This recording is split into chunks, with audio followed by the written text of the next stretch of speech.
Hello বন্ধুরা, আমরা বর্তমান সমাজের কিছু গুরুত্বপূর্ণ বিষয় নিয়ে আলোচনা করব। আমাদের কাছে অনেকগুলো ছোট ভাই আছে আমাদের গ্রামের। আমরা শুনবো যে বর্তমান সমাজের সমস্যা তারা কি কি মনে করে, এক একজনের কাছে এক একটা করে। আচ্ছা, বর্তমান সময়ের একটা সমস্যা বলো দেখি। আমাদের বয়সী ছেলেদের বেকারত্ব একটা মানে বড় সমস্যা। আস্তিক বড় সমস্যা এটাই। আচ্ছা, ঠিক আছে, দেখি একটা বর্তমান সময়ের সমস্যা বলো। অল্প বয়সী ছেলে মেয়েদের হাতে মোবাইল দেও না। আচ্ছা, অল্প বয়সী। বর্তমান একটা সমস্যা নিয়ে কথা বলো। বাপ মায়ের মিল খুবই জরুরি।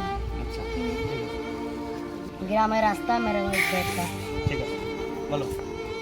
আমার পরিবারটা জুয়াতে ধ্বংস হয়ে গেছে। জুয়াতে? হ্যাঁ তো তুমি বলতে চাচ্ছ যে জুয়া থেকে যারা দূরে থাকে সবাই।